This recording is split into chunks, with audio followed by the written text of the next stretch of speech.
नमस्कार शेतकरी मित्रांनो, तुमचं कर्ज यादीमध्ये नाव आलं असेल तर गुडघ्याला बाशिंग बांधू नका. थांबा, केवायसी करायला अति घाई करू नका.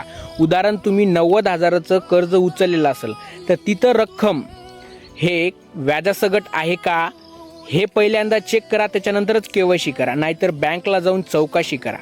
सर, आम्ही केवायसी केल्याच्या नंतर 90,000ची केवायसी केल्याच्या नंतर व्याज कोण भरणार आहे? आम्ही भरणार आहे की शासन भरणार आहे? त्यांच्यामुळं थोडं थांबा, अति घाई करू नका.